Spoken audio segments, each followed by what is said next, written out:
You're listening to the Middlemen Podcast. Me, Tom Limongello, and my co-host Scott Messer. Our careers have put us in the middle between retail, media, and brands. But retail media is a closed loop, so we're here to open up the channel and let you listen in. Join our discussion with the people who make retail media happen. You may be wondering why I'm sitting in front of a telly. Whoever it was at Telly that put us to the top of the list, thank you. The Middleman has a nice new prop, and we're going to feature this fairly often, especially when we have video clips. And boy, do we have a video clip today to show you. If you were at Marketecture Live, you saw Terry Kawaja being interviewed by Ari Papero. And Ari asked him, which company should the trade desk buy? And after a long answer, which we're going to show in a minute, he said Moloco. Just so happens that we interviewed Jon Flugstad of Moloco this week, and this was great context. Terry is talking about how Moloco is a great acquisition target, and the conversation that we had with Jon was about how they're going to be going it alone. But all of it has to do with the future of AI, the future of the outcomes era. So have a listen, and we're going to get to the episode in a minute. What's the whole theme of this conference? Outcomes, right? I believe AI is going to accelerate the whole move to outcomes. I also think we need to reframe what we mean by outcomes. We do not necessarily mean, direct response, bottom of the funnel, final step before conversion. No, outcomes is a full, as Lou Pascalis could tell you, it's a full funnel phenomena. And I think that they are missing a big opportunity in performance. So what company should they buy? You get paid on a transaction, not on a word, right? Moloco. Moloco, all right. That is wow, that's a curveball. But it resonates. Okay, now I want to hear why. So what I love about what Terry Kawaja is saying here is that he's telling the trade desk to be a walled garden. And if you know the trade desk, that's really funny because they've made their whole identity as the anti-walled garden. So for Middlemen listeners, what I think is interesting is that the retail media world, these retailers have been building walled gardens. They're mini walled gardens, but they're not walled gardens in the way that Facebook and Google are. They know the transaction, they have the consumer's data, but they don't really leverage behavioral data. And because of that, there's been this gap. And it means that they don't drive as performance as well as, say, a Google or a Meta or an AppLovin or potentially a Moloco. And so now you see Moloco moving into this retail media world, powering the on-site capability for Wayfair and their retail media network. And I think what Terry is seeing here is like, wow, okay, if a real performance company that has that mobile DSP in their DNA can go in there and really power what the retail media network offering is, that could really open up the full capability, not only the behavioral side, but also the first party data side. And that together could be the full funnel phenomenon that he's talking about. And you're seeing it. The trade desk is moving into, with their partnership with Cody and GoPuff, into the on-site world. So it looks like the future of where retail media networks are going is that they need to become intelligent. They need to understand not just the transaction, but they need to be able to use machine learning to understand the consumer journey. And that's what this discussion is going to be about with Jon Flugstad from Moloco and my co-host, Scott Messer. Hey, Scott, are you ready for another episode of The Middlemen? You betcha I am, Tom. Nice to see you. So today we're going to be talking to Jon Flugstad. He's at a company called Moloco, but he started at McKinsey under Quentin George. So one of the most interesting perspectives to the retail media world. When I had a chat with him before, I realized that both of us started in retail media in 2018, me approaching him at McKinsey. And it was really great to compare notes and see where things were back then and where they're going. So this is a pretty fun episode. And for me, thinking back on that time, a lot of what we were trying to sell back then was like personalization. We were trying to basically make the creative somehow personalized to the shopper. And it was totally wrong.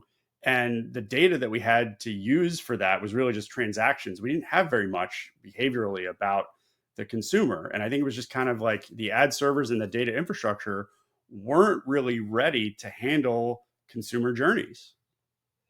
Yeah, they certainly weren't. And we dive into this a little bit more with John of how the ad servers were really just dumb pipes, and they were order takers and reservation systems, and scaling sort of like a publisher monetization model where this all comes from really required incremental salespeople, incremental systems managers, ad ops, support teams. And like, as he says, that's no way to scale a scaled business. Right. And then, in steps Moloco, where they come at it from a much different lens of enabling this personalization, really leaning into machine learning, later into AI, and how that becomes the driving engine of growth and performance. I really found it interesting when he said that ad servers of old locked publishers into really bad habits of sales and maintaining guarantees and really insertion order based reservations that prevented publishers from really driving outcomes or caring about outcomes in some ways. But Yep. the new model of retail media has to focus on it, and that comes from the business relationships all the way down to if you don't have performance, the renewals don't come. It was neat, and I think the last piece that ties into is where he was talking about self-serve, and that he thinks retailers must really be leaning into self-serve, not just as a way to scale budget because it is better than sort of what he calls the reservation based world, but also because it's the front end to a performance engine. And if you think about, he was comparing himself to Facebook and Meta and Google from a performance standpoint, and when you look at them, like, you logged into PMax and you do those campaigns because they outperform and because they're really easy to scale for you. So when you see an ad server taking that position, I think it gets really interesting into sort of the scale that they can achieve for their clients, and how one of their clients can sort of open up their program without scaling headcount. Yeah, and I think from the arc of retail media, what I had realized was from maybe 2018 to 2022, 23, you had these turnkey ad servers that were there to sort of do everything, bring demand, do the campaign management, and do the ad serving. And that was sort of seen as, okay, now it's time to bring everything in-house because we can potentially secure more margin. What John's going to talk about in this episode kind of flips that and says, okay, the pendulum's swinging back and there's actually more work to do. You've got to spend 9 figures on Google Cloud or wherever you're serving and hosting your data, because there's a lot more that you can do now to understand the consumer journey. And so, yeah, I think we should just get into it and hear what he has to say. There's a lot here. Sounds great. Let's do it. Welcome to the Middlemen Podcast. We are here with Jon Flugstad, who is head of business development and commerce media at Moloco. We've had a chance to talk with some of your teammates like Glenn at CES this year, and we had heard lots of really good things about Moloco and their sponsored search capabilities. But when you reached out after the Ascendant Network conference, you told me that you were actually expanding to the rest of the on-site suite of products. So thought it would make sense to get a chance to talk to you.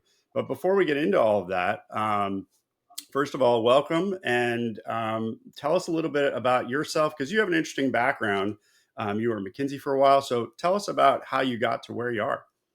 Perfect. Hey guys, thanks for having me on, and great to see you. Yeah, so I am at Moloco. As you mentioned, we're an on-site ad server. At least that's one of our products. We also have a mobile DSP that's quite scaled. And I've been in this like commerce media space for a while now, and ended up in it kind of by happenstance, like many have who have been in the industry. I joined Moloco about 18 months ago. Prior to that, I was at McKinsey for a really long time, like 10 years. Joined not knowing what to do with my life. Did kind of the early. You look good for 10 years at McKinsey. You don't look weathered. Yeah, it's the filters on these cameras. They're amazing. It's like they take away all the grays and all the wrinkles.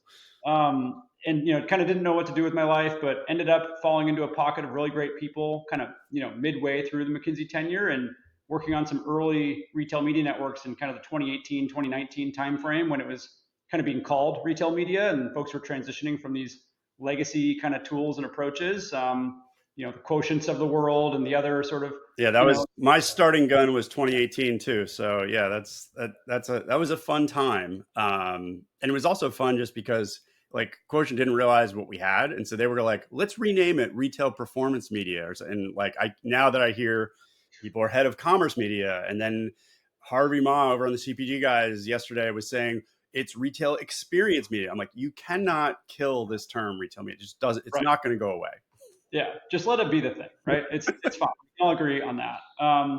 And then, ended up working alongside, like I said, a great group of folks who were leading this practice at McKinsey, and worked with a number of retailers and an airline on kind of how to build these businesses from the ground up. And so, when you've built been involved in building like 8 of these businesses, you have a kind of a unique perspective. You've been inside kind of the belly of these retailers, know the team dynamics, know the tech challenges, know kind of how to frame it from a strategy and capital planning perspective, and what are the bottlenecks around ops, around go to market, around kind of prod and eng approaches that exist within the organizations. And so it gives you kind of a unique survey on trying to build these businesses within a broader retailer, which is hard. Like I think the leaders of these businesses are kind of like heroes in our industry because they're doing something really hard, like with aggressive targets, and sometimes with one hand tied behind their back. But yeah, learned a lot in that time frame, and we would partner for 12, 18 months with these businesses, trying to get them from zero, like a strategy, to scaled media revenue in a situation where they could operate it on their own. So it's quite fun work. It's probably why I stayed at McKinsey longer than I ever expected to, but jumped over to Moloco. I thought that kind of knowing foundationally something about commerce media, and then seeing kind of the AI and ML revolution happening, like who was bringing those things together. I didn't really see anyone else doing it in the same way. So made a hop, and it's been great. It's been a really great transition. Yeah, we are very interested in trying to figure out where ad serving goes. So, I'd love to hear a little more about how Moloco got started. You said you have a DSP that scaled. Like, what was it that, the biggest question in my mind is, what made you think I should leave McKinsey for an ad serving company? Well, I think my wife thought I should leave McKinsey. So that's probably for answer number one. And then you justify the rest of the reasons kind of under the hood. But no, she was very supportive. So like Moloco got its start, 11 years ago. It's actually a pretty old company at this point. The founder's a guy named Ikjin On. He was one of the early machine learning engineers on YouTube. So, Google acquired YouTube. It was losing money. They were trying to figure out how to monetize the asset. And of course, Google has invented a lot of the technology around machine learning over the last 10, 12 years. Like they invented the transformer model. They invented a lot of the things that make AI possible today. And he was in the belly of the beast. And now, whatever YouTube is, $30 billion, a quarter or a year, I forget what it is, but it's, super profitable. And it's all based on kind of AI-based ad serving to find the right user with each ad. And I think his mindset was, well, how come these assets need to be acquired by the big techs? Like, why does Instagram need to be acquired to monetize properly? Why does YouTube need to be acquired to monetize properly? Why can't we build parity or even a more advanced infrastructure for other companies to monetize, so that they don't have to sell the farm in order to do it in the right way and make it easier for them to grow? And so, he started out building, at the time you call it operational machine learning infrastructure. It's kind of, people call it AI now, but that's kind of the way it was framed. And looking for a use case to get started, they started with kind of mobile gaming, mobile app install based performance DSP, which is kind of pure raw performance. Like the ML can do a lot of damage and drive really high performance. And it's also like a way to scale quickly. And that's been a really awesome business. Like it's grown a ton. And then, looking for other applications of where can you really use first party data in an environment where you can drive a lot of value. Like commerce media was kind of the next bulkhead. And so, 3 years ago, launched Moloco Commerce Media, and we are where we are today, kind of a holistic on-site ad server that really is the DNA and ethos is around performance and using AI for driving, better, more efficient auctions and kind of operational simplicity. But we buy and sell ads, any way you want as a retailer or on your site, like, kind of traditional formats, et cetera. So Yeah, that's kind of the foundation of the company. The ethos is really around performance, driving the frontier on AI, and how we use it across the whole stage of serving ads and bidding and pacing and making all these things more efficient. So it's kind of a fun place to be and to learn a lot, frankly, from all the amazing product engineering folks. Like I've learned a tremendous amount in the organization just over the last year and a half.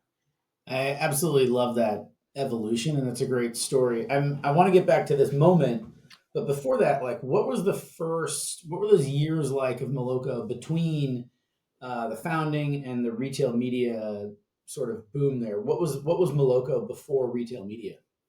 It was that mobile DSP piece. That was what they were building. And I think there's some really early years where there was like 10 people, right, where they were trying to find the right use case, and we know this operational machine learning thing is amazing. I mean, I can't speak on behalf of Ikchin and DJ and some of the other folks who founded the company, but they found a use case and it really exploded. I mean, it's a really, now if you look at Moloco, it's in the Financial Times top 50 growers in the US across industries and number one scale and growth in ad tech. So it's a healthy business that they've built, and that early kind of DSP piece is a big portion of that. But the second largest product is commerce media, and it's growing really, really fast. So it's super exciting times. Talk to me about how maybe like the ethos of a DSP, right? And that's like a performance buying engine, then translates into being an ad server.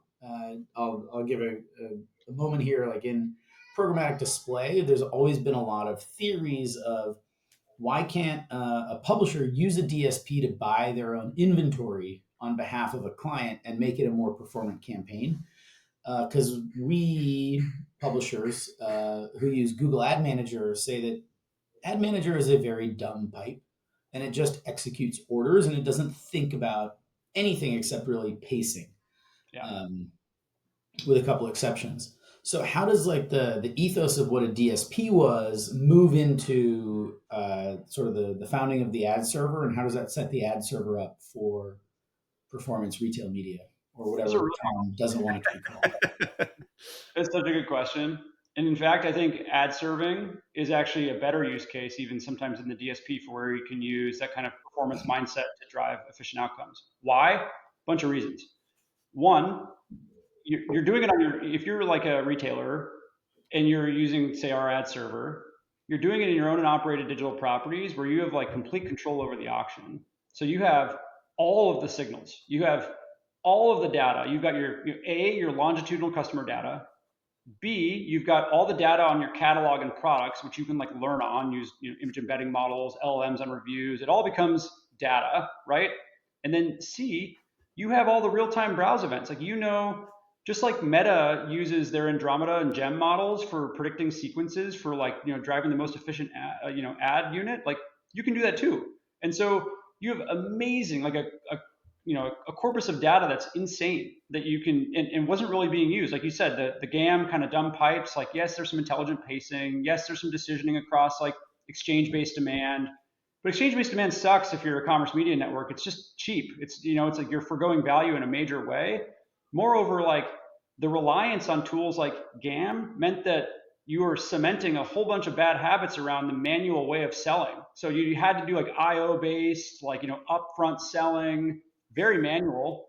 And those ads are bad for shoppers too at the end of the day, because it's like you're prioritizing an IO that has a commitment of, impressions. Like, that's not relevant for a shopper. It's just an ad that's in their face and you kind of hope it performs.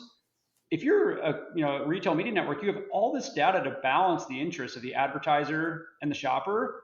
And it needs to be like, performance is like the beautiful medium where you actually like have to serve something relevant for the shopper, or it doesn't get clicked and you don't get paid like that. And so it's actually a beautiful use case to use the kind of AI-based, auction time prediction ad serving, because of that safe environment to use the data, and you have all the signals around sales and conversion too that help you kind of train the models in the right way and lead to like really high fidelity inferences. So I think it's a really amazing use case for that kind of performance ethos. And frankly, it's the direction in which we need to move versus some of those legacy models. Absolutely. It was just kind of like exploding my brain a little bit in a really good way of listening to sort of how like the bad habits being cemented, the bad habits of selling being cemented inside GAM, I think really resonates with a lot of publishers. You get into like the journey of the user a little bit. How is it different inside retail, both from like what the consumer is doing and then also the responsibility of the retail media network from like a traditional publisher or things? I mean, this is going to set us up for later, like where are we going in programmatic and like what happens with networks and demands later. So it's like, how is the user journey different inside of a retail website versus anywhere else? Yeah. Broadening the perspective on where everything goes, like, I don't know, nobody knows, but within the world of like, retail media, like you have basically high intent shoppers that exist in your ecosystem. And you have, privacy safe ways of knowing what they're up to. And you have, like I mentioned before, the data around the catalog and their history, and the ability to basically use all that data in ways to make predictions around, efficient auctions and what to serve each shopper. That's the way the retailer needs to think of, serving that customer and elevating like the need of the shopper. They have the data to do it. And so what's not really been happening, which I think is really critical, is, and this is a bit of like what we're doing and kind of our theory on what makes us different, is like every thing you do on the site represents a sequence. Like Scott, you like go to product description page and you go back to a search results page, you go back to the home page, you go to your cart. Those are all signals, and you will end up looking like other shoppers that have done that sequence in the past. And like the way it kind of works under the hood for us is, think of ChatGPT. They've read every sentence that ever exists, and they predict tokens, and each word is a token, and like the model fires, and they've got weighted vectors that basically predict what word should come next, and it comes out as some kind of coherent sentence. The same should happen for ads. Like you have a sequence based on your behavior that looks like other sequences that have existed that lead to outcomes that are desirable for everybody. That prediction should happen at impression. Like you should create a bespoke prediction, not just click through, but also will you convert for that user. And that means you show a much better, it's actually like a one-to-one personalized ad at scale versus, to use jargon that's been in the industry for a really, really long time, but it's actually true, which is convenient, right? And so you're serving the right ad relevant for that user, and that, like, retailers should be trying to serve that kind of shopper because they're high intent, they're already on your property. Like you want to give them what's most relevant. You have to use everything that's in your arsenal to do it, like all the firepower to do that. So I don't know if that answers your question, but it's kind of like within that context of what's right for the shopper and the journey, like that's the way we are thinking about it. It builds together a lot of the the theories of like sell-side decisioning, right? And building more complex models that a DSP could never see because they're further away from sort of the buying decision. How does Moloco, I'll ask you like a quick product question as my dog and baby walk in here. How does Moloco sort of build those models, and like how many models can an individual publisher or an individual retailer like have? Yeah, it's a great question. There are like numerous models in the kind of like stage of operational machine learning. So you're using, LLMs to read text, you're using image embedding models to understand imagery, and you need stages of these things to like retrieve the right ad candidates, score them across like very complex catalogs. So that's kind of like some of the secret sauce is like that process and like the models that are used under the hood, and to do that in a way where it's like, very low latency. You see some folks out there that are like, 10 milliseconds on ad serving, and it's like, you're not using machine learning and AI if you're doing that. You have to be able to create these predictions in 60 milliseconds or something like that, really quickly to provide the ad response to serve it properly. And, that's kind of the secret sauce around it. And the way we approach it is actually, these are bespoke models for every customer siloed. So if we're working with a retailer, we're not using that cross-model learning or inference or any of their data anywhere else. It's like its own instance in the cloud where it's trained only on their data because it's their proprietary data. And so we're not going to like use their data for our own ends and go in some, external call and say, this is how many customer profiles we have. Let us go sell them to you. Or this is something we learned from another retailer. It's like very siloed, and it uses their data for their models because their users are unique.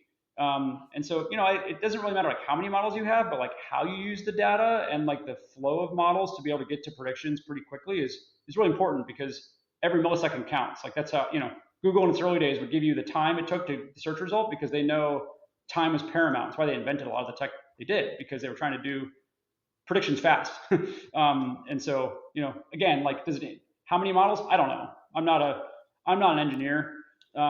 Say that first and foremost, but that it's that ensemble of models to balance speed and fidelity is kind of the sweet spot. Well, your ability to talk about how the models work, I think, got us a little to the point where we're like, oh, maybe he knows all the technical details. But I do think it would be interesting to pull back a little bit to the retail media construct that you talked about in, say, 2018, where it was very much you picked an ad server and a sales team and a customer service team, and it was end, so that it was a turnkey solution.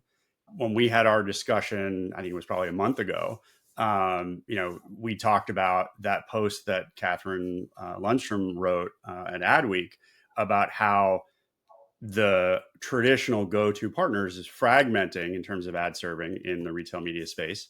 And what you were just talking about with Scott is starting to give me an understanding of what the new sell is, because what I understood as I was leaving the retail media operator business was that everybody was going to in-house everything, or at least for a little amount of time. That was the trend.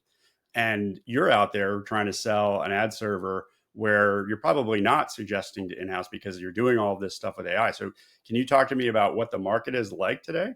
Yeah, I think there was selective in-housing that had to happen from that era. There was the early vendors that were doing everything, would just cut you a check and say, look at this free money. And then, the retailers realized that they were actually losing half the margin they could have made from those vendors. And so there was like the kind of the early wave, not to point fingers. There was an early wave where it was like, well, what do we in-house? Some said we're going to in-house everything. Like we should build an ad server. We should build all the underlying, audience management tech. We should build the measurement. We should be doing sales. Bobby Watts sat me down at grocery shop and showed me how he was going to do all of that in-house. I was kind of shocked. Yeah. And they've acquired some tech. They've partnered with companies that have helped them kind of build, operate, transfer. It hasn't been all alone. I think they're trying to do some, Bobby's awesome. He's a really, really good guy. Yeah, Bobby runs the Ajo Del Hayes AD Retail Media USA business. So, and others have tried to build it in-house, and others have said we're going to in-house selectively. Say we're going to try to build a measurement layer across all these different pieces. We're going to try to build an audience layer across all these pieces. Maybe we'll try to do some decisioning across all the different logos we're using.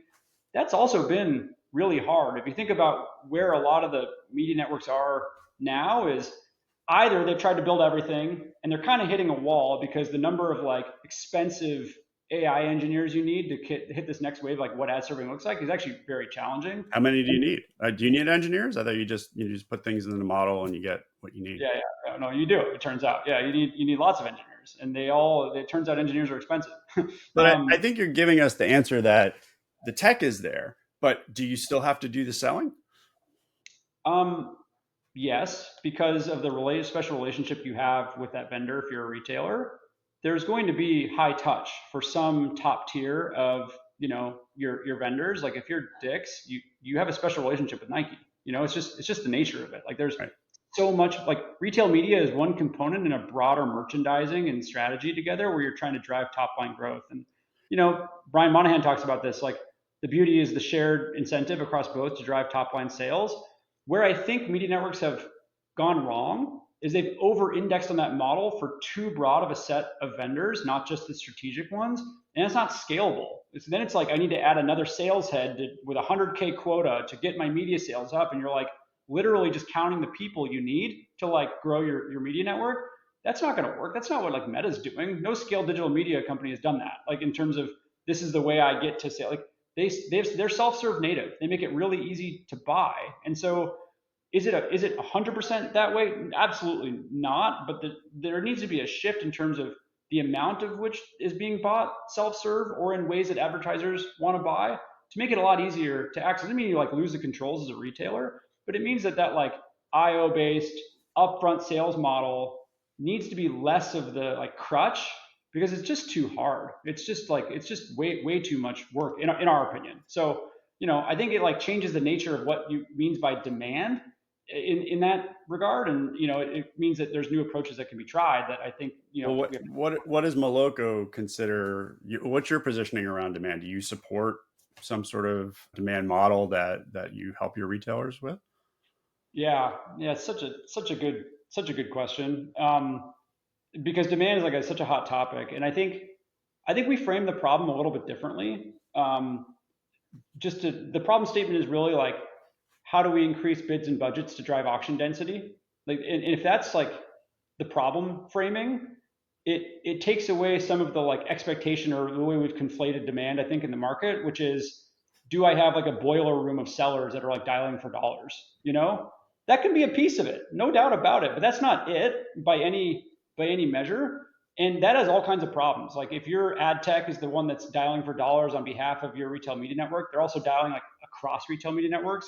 They're not yield optimizing for you. They're actually quite conflicted. And so I think as a model, it's like pretty murky as that being like the path for growth. In reality, there's probably three like structural things that in the way we think about demand. Like one is tech, like that's the answer to a lot of it. Two is like, yes, operational, like sales, like, how do you scale that? And then three is partners. So on the tech piece, like you can start a campaign with 3 clicks with like the best targeting possible with dynamic bidding. Like if you're using Moloco, which means you can expand self-serve, and that, if you're driving better performance, you get existing budgets up higher with like real nudges and real-time nudges about like what you should change in your campaigns, but also expanding the portfolio of self-serve in a way that's, easy for whether you're a marketplace or, you have medium long tail sellers that you just can't treat with people. Like that's the way to like get those folks into the ecosystem and drive density. Yes, like there should be sellers as a piece of it. Like we will do that for large partners, and we will also train your teams on how to sell. Then the last piece is like, where do people want to buy? Like, we're partnered with Sky, that's public. We have other API demand sources that are, going to be public quite soon. Like philosophically, buy where you want to buy, I guess, is like sort of the other approach. And across those levers, like it's not just one monolithic thing on what it means to drive demand or do you bring demand. It's like, it's a really like a holistic approach, I think is, kind of what needs to be considered. And tech is a bit at the foundation of that, at least in our view, and others will disagree, but people take different paths, and that's kind of the one we're thinking about. It's really interesting, the self-serve dynamic versus the IOs. I think you really crystallized something for me, is that if you want to get off of the IO business, you go self-serve, and that's the obvious part. But how much performance you need inside self-serve to let clients sort of just say what their budget is and some basic targeting and parameters and some outcomes. And then like the machine is doing an enormous amount of heavy lifting that is finding those outcomes for you, which is what you were talking about, the Andromeda models and all the things that like Facebook and YouTube have built to make that automatic so that their self-serve can scale, which is, I think, probably a large disconnect for many retailers who think, we'll just open up a self-serve website and they'll just traffic in insertion orders. And then those will perform. And like, honestly, if I was a self-serve advertiser and I just saw like basic ad server campaign delivery, I wouldn't be very happy. But if you knew that you had this enormous machine learning model that was delivering outcomes and it kept getting better and better and better every single month, you would continue dropping dollars into it. So it's a really good highlight there that self-serve isn't automatic and it isn't a replacement for insertion orders. It's an entirely different optimization service that that is so good that advertisers can just do it themselves. That's the idea. That requires some like retraining, and there are sophisticated advertisers who still want knobs, but like, kind of paper after paper in the academic world says that people can't do it the way the machines can. There are folks who are inside Google who are testing PMax early. They went to some of their biggest customers and said, who had reams of data scientists who had, very sophisticated bidding models, and said, can you can we test against like our dynamic bidding, our outcome-based bidding, based on the inferences we can create? And the results weren't even close. Like, it's so much more efficient. And like you said, if you can just say, this is my budget, I'm going to set a 400% ROAS target. It just completely, or if you're like a food delivery app, like I can set a price per order because I have AOV predictions, I have conversion predictions, I have click-through predictions that are really, really good. It just completely de-risks it for the advertiser and makes it so simple. And so, some will hold on and want to do the knobs, and like we believe in choice. It's not like, you're going to be like dogmatic about like you must automate everything, but it should be an answer to a lot of the things, and it should make it easier for advertisers in general. It's just kind of philosophically where I think things are moving. I wanted to get you to talk a little bit about, we've been very theoretical here. So I'm assuming there are some clients or some customers that Moloco works with. So can we talk about, let's say, Wayfair? Yeah. So yeah. like what, large, because I think that would bring it home for me. Especially because I worked like mostly on grocery and maybe dollar. I am super interested in hearing sort of what, if you're looking at really like high ticket items like furniture, how does that change the game, or does it? Yeah. So, Wayfair is really, really interesting. They have built a lot of their own tech, and they're like a customer we love. Like they're very sophisticated. They have a lot of ad engineers who are, really sharp. And the idea was like, once we kind of, started talking with them, it was like, we can accelerate the things that they want to do. And they're a retailer. Like they have, they're not just like the marketplace. So they, are holding inventory and kind of bear risk around that. They also have like a very complex and large catalog. And they're high ticket items. So you need to be able to like predict with some fidelity the purchase of high ticket items.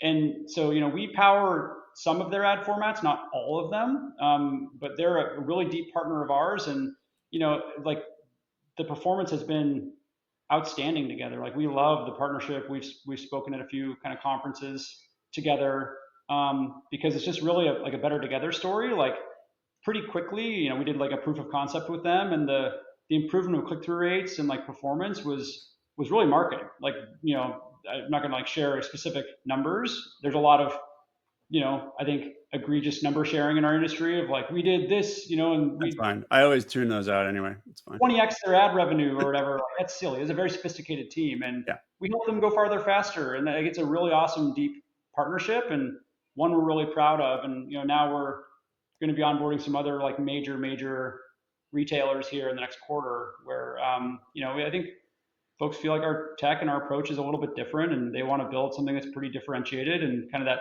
PMAX style offering within the context of retail media. And, that's one of the things that Wayfair really did like was the sophistication of our bidding algorithms and allowing for outcomes and making it simple across some of their ad formats. Like that was very attractive to them. And yeah, we love that partner and want to keep serving them really well. So we don't really do like lightning rounds, but you actually brought your own visual aids this time because you had a presentation you shared with us about AI in commerce media, and you had a whole bunch of use cases.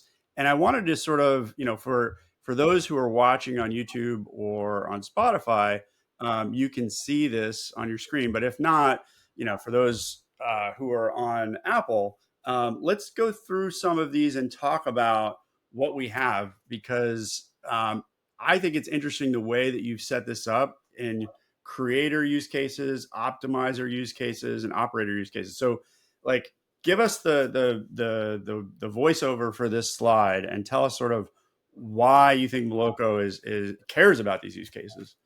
Yeah, the former consultant in me, I couldn't help myself. Yeah. Like there was so much discussion on AI in the market and agentic, and kind of went to these certain endpoints that I didn't know like where they fit in terms of context. But yeah, because there are kind of three broad roles, right? The way I think about creator is like creating new customer experiences and surfaces for commerce and ads.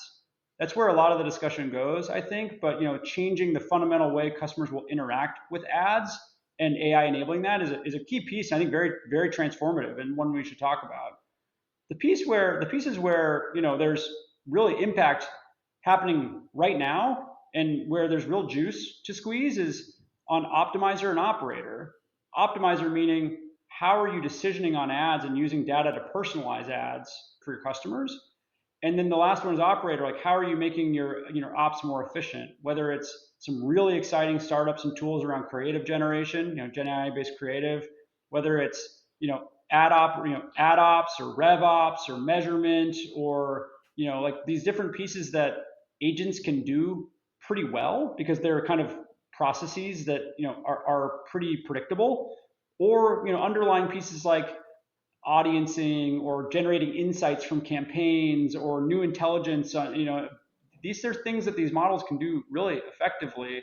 And so this is just like a broad kind of structuring of the market. And I think, like 1, 2, 3 is where a lot of the discussion has been. And, again, these are So yeah, but before you go into what you think of it, so just so the audience sees, the 1, 2, and 3 you have as either on-site LLM-based conversational ads or off-site conversational ads. You characterize those as basically what the Sparkies and the Rufuses, like you're on a retailer and you're using their site versus off-site. Is that like ChatGPT, or off-site meaning like an ad has a chat in it? Like, just tell us what those mean first. Yeah, you're pretty much spot on. So like on-site LLM based conversational ads would be the Rufus or the Sparky, or Home Depot has one that they're trying. And will there be sponsored recommendations or answers, or the way, however, like ads will end up being embedded in that kind of experience as consumers bring intent, not just a search, not just a search bar. Yes. To try and find and discover new products. I think it's like a real evolution around how people are finding products. I think it's really, really critical. The second one, as you mentioned, is offsite LLM-based conversational ads. This is like in the experience of the frontier models. So if you're using Claude or ChatGPT or Gemini or Perplexity or whatever tool, they're going to be ads based. Like you just saw that ChatGPT launched a browser. Like that gives them all kinds of data and like a conversational native experience for finding and discovering things. Like there will be advertising. And if you're a retail media network thinking about offsite customer acquisition or where your customers are going to be, not just the intent-based marketing to those who are already on your properties, you're gonna have to really think about that and test into it, and about how those ads will work, and how you're gonna kind of partner with your suppliers to draw folks back to your site. But based on what you have on this slide here, you're saying that these are really the most complex and difficult. And so are you more excited about, the ability for Moloco to do the optimizer and operator in the short term? Is that sort of what this slide's saying? We can do those now. Okay. So it's a much clearer use case, and frankly, where there's I would call it kind of low hanging fruit. Like if you are ad serving in kind of a legacy manner, if it's buying keywords or not using real time browse behaviors or not having inferences that are generated at auction, you have a ton of upside, and then you can do it tomorrow. That's the thing that I think is kind of lost sometimes in the AI conversation, is that you look at Meta's earnings, it was like 22% growth year over year, and they're attributing it to these models. Like that's what they're doing. Like they're maybe they're a little late to the game versus Google on the kind of inference and the model, but the impact is crazy for them at scale, like a massive massive player. Like the same can be true, and so there are a lot of use cases where that middle bucket optimizer is driving a lot of impact, and you can do it now. I think on the top one, I just think nobody knows. That's the like simple kind of dumb answer, is like we all know they're going to be something. Like adoption will happen in pockets. Maybe it's really fast and like all your on-site ad revenue goes away because everything is happening in ChatGPT. I don't know, maybe, but nobody really knows. And so you have to like really pay attention to those ones. But you can't let the conversation only be on the unknowns. I think in the context of AI for commerce media, like if you're an operator, what do you do now? Right. And that's the mindset I was trying to take. This is great. We use different words sometimes. Like I see operator a lot as like workflow. Optimizer is more like creative and decisioning. And then creator is AI rendering. It's a really fascinating thing. But on that sort of unknown piece, like last week, AdCP was announced. How do you think like, this sort of burgeoning standards that are coming out, might impact the building strategy of a Moloco or somebody that has like an agentic future in their hands? Like, how do you react to something like AdCP? Yeah. The short answer is I don't know yet. I don't know who knows yet. I think generally, I mean, if you look at AdCP, it's kind of being developed by a lot of the folks who are involved in the programmatic revolution. So smart folks who have shown real impact and built serious companies. So I think that means like should have a lot of credibility around it as a starting point. I also think it like moves the ball forward in kind of an open way on use case 3 around agentic. Like, how will publishers, selling agents, and buying agents communicate? Um, if you're doing it in 1,000 different ways across different sites, like that's really a tax on the industry. And so finding a way to do that in a more common language, I think foundationally in principle is probably a really good thing. The details I'm not an expert on, and also like how it affects Moloco, I don't know yet. I'm not sure if it impacts like our on-site ad serving for now. I think it probably has a earlier use case on more like open web type publishing and kind of broader buying versus where you have like very clear direct endemic relationships. But so I have a general high level principle of like step in the right direction, trust some of the people. It's quite credible. But how it'll impact, like I don't know. I don't know yet. Maybe you guys know. I hope you do. Maybe you can give me a better answer. I mean, that's about as good a summary as I think as anyone can land on. I think the important part is if you have an existing business, you need to continue running it, and you can't pivot to this thing entirely. If you have a new business, you may want to consider it. The hard part to understand is like, will these standards specs sort of really dictate the future of how you build something? And then how fragile is your business, whether it's written on your own proprietary set of standards, or if you and to move it into an open standard. Like you think way back to like the ORTB days when we went from like pure ad networks into an auction model. And how many people were like destroyed by that? Like Yeah. none really. They were able to transition their code. And I think anyone who's running an existing business probably doesn't have to be the early adopter of AdCP, but somebody in the basement should be thinking about it and figuring out how these pieces are going to come together. Because I've heard this phrase more in the last 3 months than I have ever. And it's one of my favorites, which is how did you go bankrupt? And it's in 2 ways: slowly and then all of a sudden. And that is the same way that sort of the agentic revolution is happening, which is slowly and then all of a sudden. Yeah. Yeah, I agree. And I think it'll hit differently for like broader based publishers and commerce media networks. I think the term walled garden is often a pejorative, like people use it in a dirty way and they kind of, hate the non-sharing of data and proprietary buying and things. But like commerce media networks are kind of walled gardens and they should kind of act like it. In my opinion, they have this like really unique value and they are not just a general open web publisher. They have transaction data, they have consumer relationships, they have unparalleled data. And like programmatic, auction based, like a lot of publishers is pretty tough, like a transition for kind of their monetization models and, it kind of made it maybe efficient on the buy side. And again, I'm not an expert in that like wave of things, but I just think like to go that route and be kind of fully programmatic and opening things up as a commerce media network, I'm very hesitant because I think you have something a lot more special. And keeping some wall around that garden is like, should you be fully? Well, it's also what you said earlier. There are merchant relationships. So I think that those merchant relationships require, and this is some of the things that we just talked about, which is, we were talking about this on LinkedIn, and Drew Cashmore is going to be on soon on the pod. It was sort of like Walmart decided to one day get rid of trade marketing or trade spend, basically, and say, let's put it all into ads. And that was a mistake. And they cop to that now. But back then, the idea was, oh, this could be simpler. This could be automated. This could be one budget. And what we're seeing is that those relationships die hard because there are purposes for it. Yeah. How many cases are you putting on the shelf is an important question that media doesn't answer. But I'm happy that you came with us on the ride to talk about this, because I feel like the newer ad servers like Moloco have to live in that new world and change the game a little bit.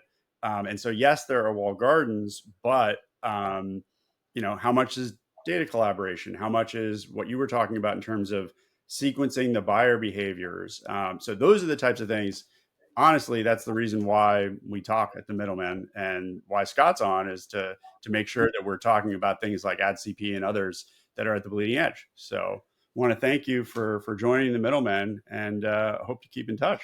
Hey, thank you guys. Hope it was a useful conversation. Yeah, I feel grateful to be here. All right. See you next time. Absolutely. Thank you, John. Bye, guys.